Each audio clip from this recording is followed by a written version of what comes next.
commence par l'Égypte antique. Alors, les Égyptiens antiques appelaient leur terre comment? Ils s'appelaient comment eux-mêmes? Ils appelaient leur terre Kem. Kem. Kem. Quand on prend Kem, d'accord, celui qui a traduit les Égyptiens antiques, ou bien les hiéroglyphes en français, il a utilisé K, il a utilisé M, selon ce qu'il a vu. Alors, quand on lit K, le son c'est que, M c'est moi. Donc, nous allons utiliser les sons. Comme, comme, comme. Vous voyez? Le français va dire cam, cam, cam. Vous voyez déjà l'origine des mots kamit, kemit. Puisque ce sont des langues anciennes qui s'écrivaient sans voyelles, on a besoin de faire intervenir des voyelles aujourd'hui pour pouvoir lire ces langues-là. Alors, il y a une voyelle dans l'alphabet phonétique international. Qui veut dire en réalité le E muet. Alors, cette voyelle-là, elle est très importante pour nous, pour moi, dans ma langue, parce que je l'utilise dans presque tous les mots. C'est ça qui est à l'origine de tout.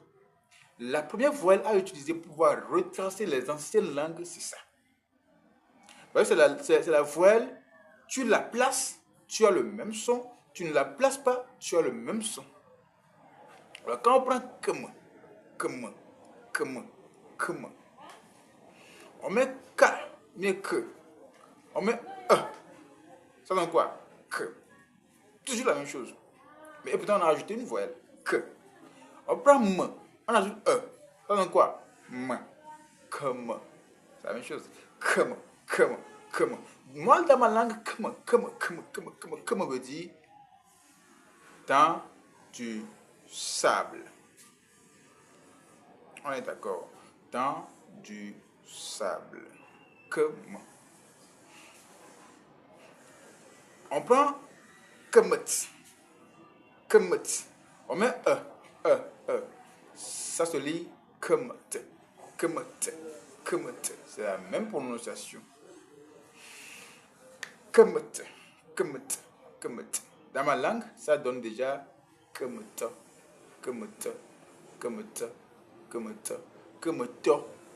Donc, autochtone de Kem.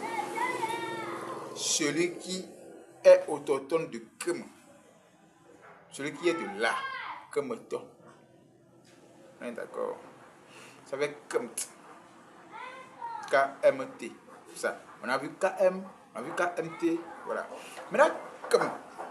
Qui veut dire dans du sable ici.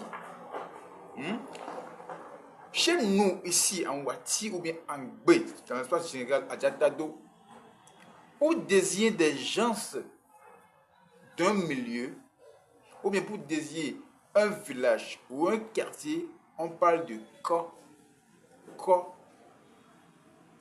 Et désigner une ethnie qui se regroupe, ou bien un groupe de personnes qui se regroupent sur un espace, on dit le Ko de ces gens-là, le village de ces gens-là, ou bien le pays de ces gens-là. Et dans le pays, veut dire comme. Par exemple, pour dire le pays des Wati, on dit Wati comme. Quand tu entends ça, tu sais que là-bas, là, ce sont les Wati qui sont là. On est d'accord? Quand tu entends Adjakom, il faut savoir que là-bas, là, quand tu vois là-bas, les autochtones de là-bas sont les Adja.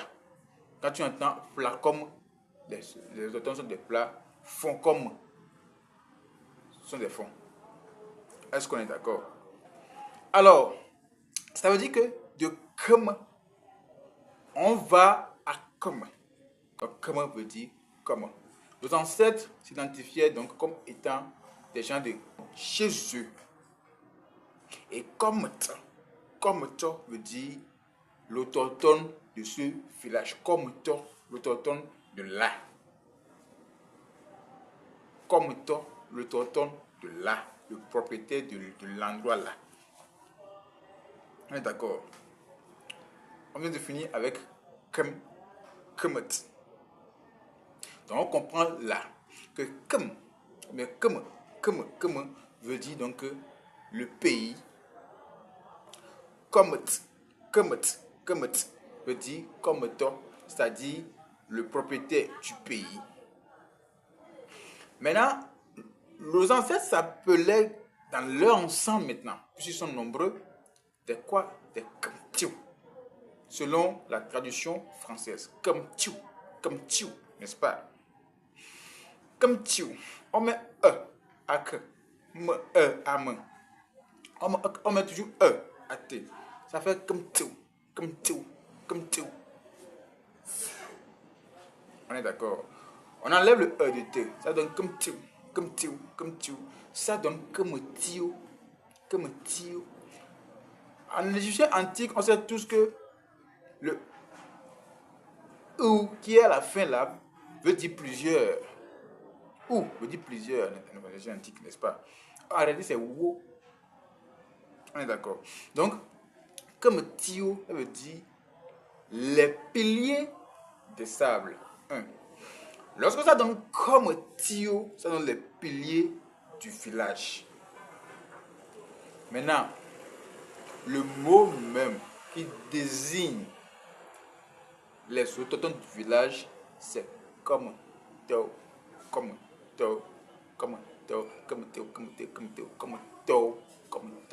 Ça veut dire les autochtones.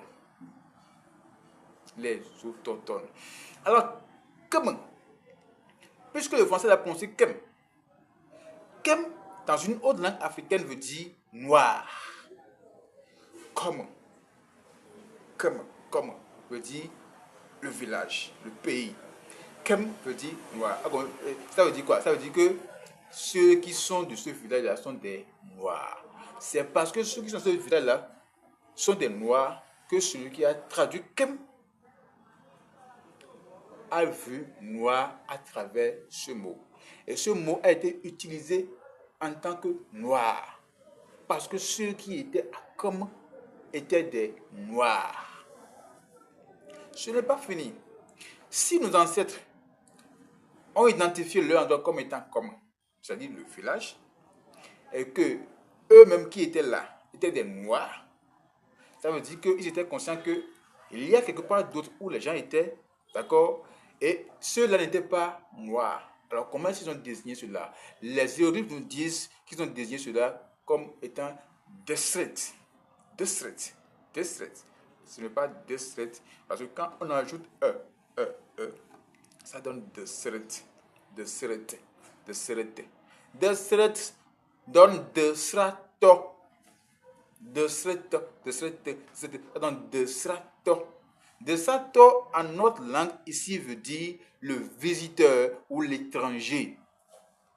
Et Desret veut dire encore rouge dans d'autres langues africaines. Nos langues sont issues de cette langue-là que les gens ont parlé, qui sont écrites sur les murs. Ce sont nos langues à nous. Comme noir, comme village, comme toi, autochtones du village, comme toi, les autochtones du village, ils étaient noirs. Comme Desrato. Desara. L'ancêtre savait la différence entre sable et désert. Donc ne confondez pas sable et désert. Ils avaient déjà fait la différence là-bas.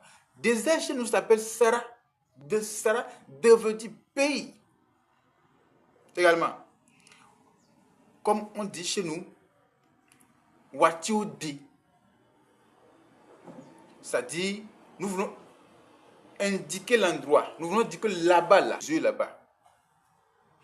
Ou Yovo dit chez les blancs. Donc, de Sara, de Sara, Deni, Sara, de qui est Sara? Sara veut dire désert. Désert, là où il fait chaud. Et Desra veut dire rouge dans d'autres langues africaines. Ce qui fait que celui qui a traduit les hiéroglyphes a lu rouge à travers Desret. On est d'accord. Donc, nos ancêtres se connaissaient. savaient faire la différence entre tout. Nous savons tous que sur la terre, nous sommes tous sur du sable. Donc, ne confondez pas comme à désert. Il a déjà fait la différence. D'accord? Ceux qui étaient à comme étaient les Noirs, qui étaient les autochtones. Les visiteurs étaient les Destrato, Destrato, Destratiu, Destrato, Destrat, Destrato, Destre, Destra. Vous comprenez un peu? Donc, ceux qui sont de l'autre côté du désert étaient des rouges. Dans l'entendement africain, on ne connaît pas les blancs, on ne connaît pas. Non, tous ceux qui sont de l'autre, ce sont des rouges. On les appelle les rouges amandino. Vous comprenez un peu? Donc, c'est comme ça. Nos ancêtres savaient que ceux qui les envahissaient, là, la mort venait de Destret. La mort venait de là-bas. C'est